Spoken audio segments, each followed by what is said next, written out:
got everything disconnected here on the driver's side. We're going to take off the steering bracket here. I've got all the bolts for this out. All right, that's off.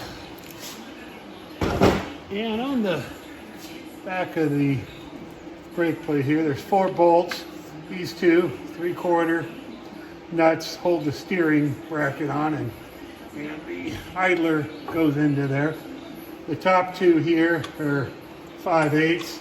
There is spacers in here that you kind of want to watch out for. So this is ready to come off of here now. So let's get this off way. It's going to expose the spindle to us, and we can lower the truck down and start the process of trying to get that kingpin out of there.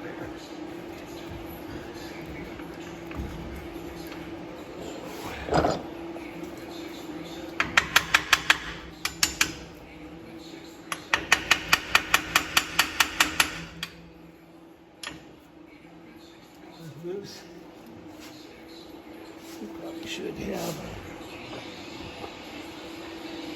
a nut on there. Have to persuade that one a little bit.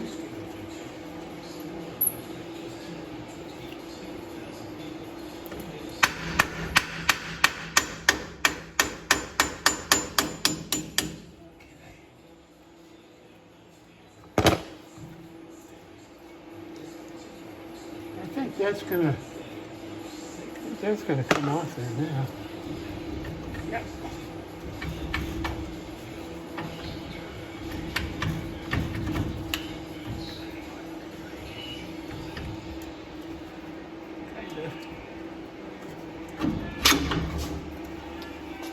And off she comes with all the spacers on it. So let me get this thing down in position here, and we'll get started on that kingpin.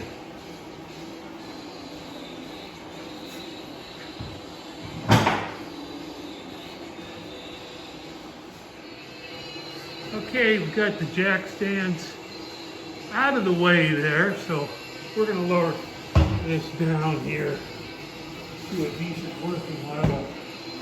See how she comes down.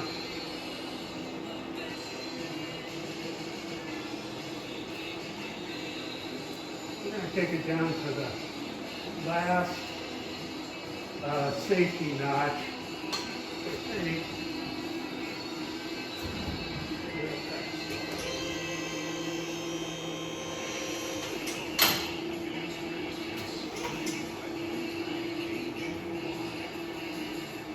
There it is. That's right where we want to be. Perfect. All right, let's get in position to start on the task of getting that kingpin out of there. Okay, we've drilled a hole in the cover plug, top and bottom. I actually drilled and I pulled the bottom one out already because I won't be able to get the camera down there and film that. But let's get this top one out here. Decent view for you.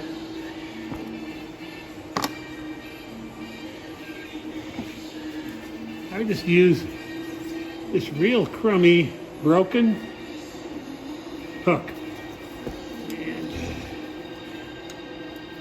kind of just get in there and give her a couple of pops.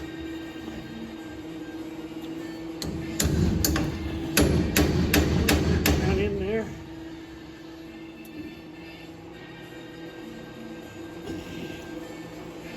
Till it gets a decent enough bite.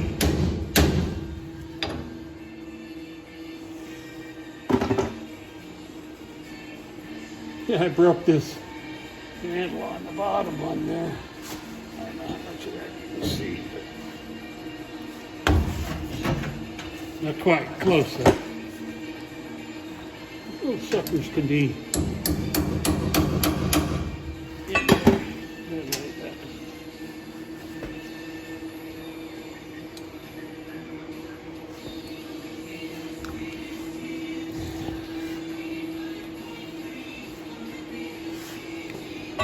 give it a little more.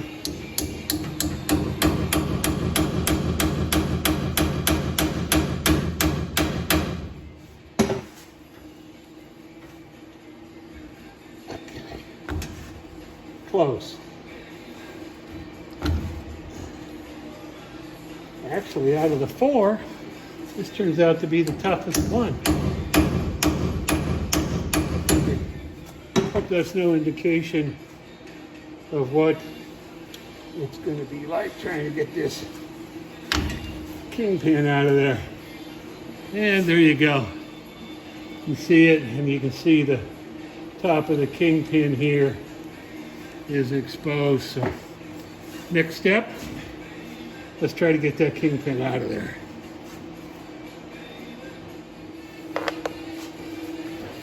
Okay, there's the keeper pin that runs through there, and it's a 9/16 bolt on the back, so we're gonna get that off. We're gonna drag the Milwaukee fuel off of this process, I think.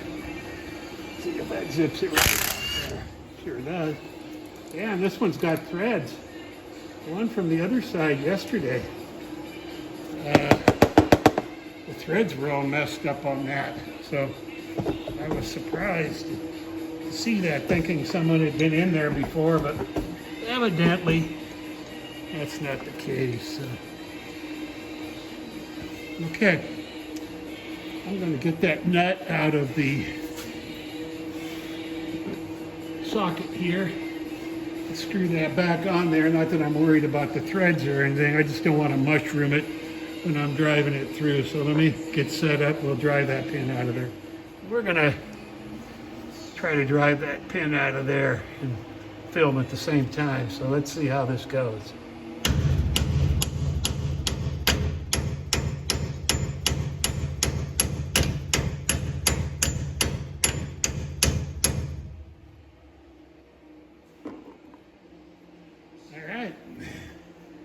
Started driving through. You guys kind of get the gist of that. This one came out yesterday too, so hopefully we can drive this thing through. I don't know whether I'll have to get a punch or not. I think I just need to.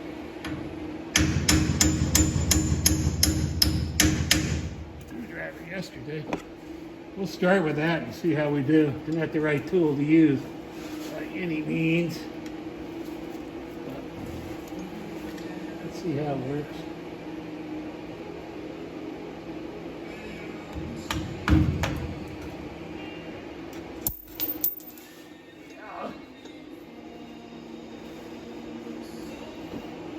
There's the old pin. Hooray! Now the fun's going to start. That kingpin. If you take a look at this, it might have changed a little bit since that pin's out of there, but let me see if I can get you just a hair closer.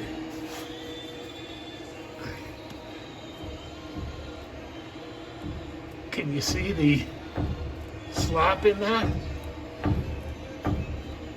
I don't think that had anything to do with as crummy as this thing drove. So anyway, on to starting on banging that kingpin out of there. Let's hope for the best on that.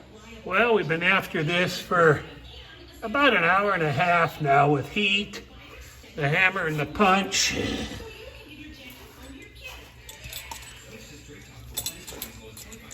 And even the impact. This isn't a real super strong one, but we're finally starting to get a little bit of movement.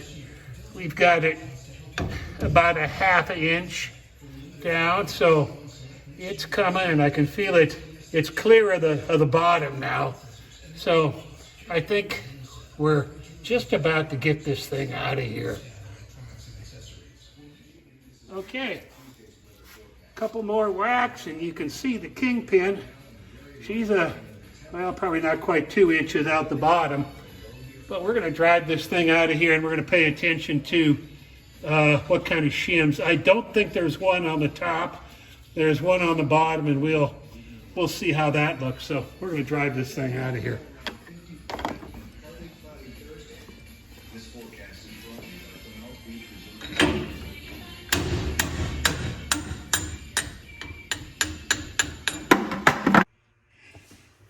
Now we got the spindle and the kingpin and the shim on the bench here. This shim, normally they have a couple of these thicker washers in it. This one is just one, or is it two? No, it's two. All right, we'll measure that and see, but there was no shim on the top. The pin here, it's showing a little bit of wear. It's about 6:35 p.m. here, Pacific time. And it was about, I'm going to say 4:45 when I started hammering on this pin. So, hour and 45 minutes, that's about the same as yesterday's. I haven't hammered the shims out of here yet.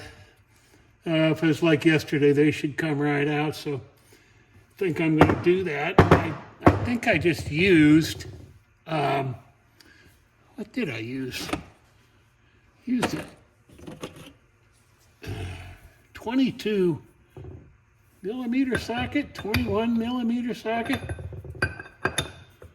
Maybe it was a 21. I don't think it was a 22. I think that's too big, but yeah, 22 was way too big, so it must have been the 21 that fit on those. Well, except that one. May have to go smaller. Anyway, I'm going to hammer those bushings out, and then we'll take a look at those. I used the 19 millimeter, seems to capture most of the bushing and then slide through. So let's see if these come out as decent as the ones from yesterday. Oh, shmoo on the hammer. Everything's got shmoo all over it. I got enough PB Blaster here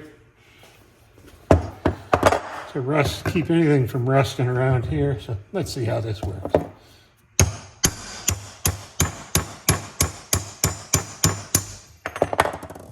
Out they come. Let's see how this one comes out. Should come out equally as nice. I don't need another.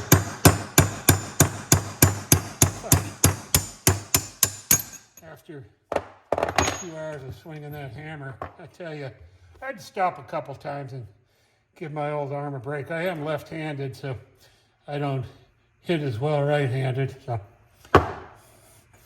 but we got that done. So anyway, here's the shims. Let's wipe these off. Yesterday, they were stamped with a GM. So I'm curious, and same thing. Again, right there, stamped with a GM. Looking down in these, it's going to be kind of hard for you guys to see down in there. There's a little bit of wear down in there. The bores on the spindle look good from what I can see. I'm going to clean this up on the wire wheel over there, get some of this stuff off it, and then I'll take a look at this, the shim bearing that sits on the bottom there, and see what thickness I have. I think I've got one that's going to be real close to that. So let me get this thing cleaned up. We'll see if we can get some shims in it. Okay, looking at the shims. This is the old one that came out of there. Let's see what we got. This is coming out about 210 thousandths on the old one. And this is the new one, same type of shim with just the two bushings in it that face each other with the grooves for the grease, and that's the way you want to run those, from what I understand. And this one here, yeah, this is about 226, 27. So this one here is, I don't know, 10 thousandths fatter. And I still may have to make up a little bit on that. But the kit, it's got different shims here. And I think, God, I think some of these are, that's a 5,000th shim. I think that's the thinnest one. I think that's a 20. And I don't know, that's another 5. So it looks like they got a 5, and this one may be a little more. What is this? No, that's a 5. So I've got some shims to play with there. So we should be okay. Here's the new bushings. They're obviously not stamped GM. I wonder if these are supposed to last 68 years. I don't know. But anyway, I'm going to make sure I check these bores out real good. This is all cleaned up, about 10 minutes on the wire wheel, and it's darn near show quality, you know. Way too good for that old truck. So anyway, we're going to check these bores, maybe run a little emery cloth down through them, just if there is a burr or anything. But, you know, they look pretty darn good. But let's do that, and then run these shims in. And when you put the shims in, you'll see this is the grease zerk holes, top and bottom here. And there's a hole in the shim. You want to, when you put that in, you want these two holes to line up. And then you can see how far you need to put the shim in. It's kind of a recessed area above it there, so you know. And then you can look, but you want that hole, and that allows the grease in when you grease it to get into this thing and supposedly swirl around those little things and keep everything good for 70 years. So that's what I'm going to do right now. We're going to clean those out and get these shims in. All right. These bushings, they're just slipping right in. You can see the hole there, lining it up with that hole. So these bushings are just slipped right in. The first one, I was going to record it, but it slipped in, and that's in. Lined up. New bushings installed. This thing is ready to go back on the truck, but I understand it's just about supper time, so I'm probably going to take a break for that, and it is, that's about 5 after 7 Pacific time, so we may be done for the night. I got out here right around noon, so 7 hours and a couple hours of swinging that hammer. So anyway, I'm going to probably go in and eat. So this has been quite the job. And going back in my memory banks, this may be the first time I've ever done kingpins. I may have helped on a project when I was a young fella. I remember something with a neighbor on an old truck doing something, but whether it was kingpins or not, I don't know. So, well, it's just about supper time here, so I may wrap it up for the night. This turned out good as can be expected for kingpins on an old truck. So anyway, if you enjoy watching guys work on old trucks, there are some decent channels to watch. A couple that I watch is Restored Hot Rods. Bill out there, and he's in Idaho. He's working on an old truck. Got a neat project there. So go check out Restored Hot Rods. Redneck Coachworks. Glenn, he's got the 59 GMC extensive metal work on that build. So stop by Redneck Coachworks and check out what Glenn's doing there. And we got Dirty Dan's Rod and Cycle. He's up north. 51 Chevy truck that he's building. Turning out real nice. So stop by and check out Dirty Dan's Rod and Cycle, or Cycle and Rod, or whatever. Whatever. I'll put a link to all these in there. And then Iron Head Garage. Chris, he's over on the other side of Washington State. 55 GMC pickup, doing a lot of work to that. That's a neat build. So those are some of the channels that I like to watch for guys working on old trucks. None of them claim to be professionals, just hobbyists out there having fun, but they got some neat builds going on. So stop and check those channels out, and then I'll put a link to them in the description. So if you'd like to do that, you can just click on it and go from there. Thanks for watching the Rusted Junk Garage. The old left arm, she's tired. I don't know how big that hammer was. I don't know if it's 5 pound, maybe it was. But we swung her a zillion times the last couple days. But the kingpins are out. Anyway, like, comment, subscribe. I like to read the comments. I try to respond to each and every one of them. So there you go. Day in the Rusted Junk Garage. Let's get this freaking mess cleaned up around here and get some supper and get myself cleaned up too, and take it easy, and we'll probably get after it again tomorrow. Again, thanks for watching. We'll catch you on the next one.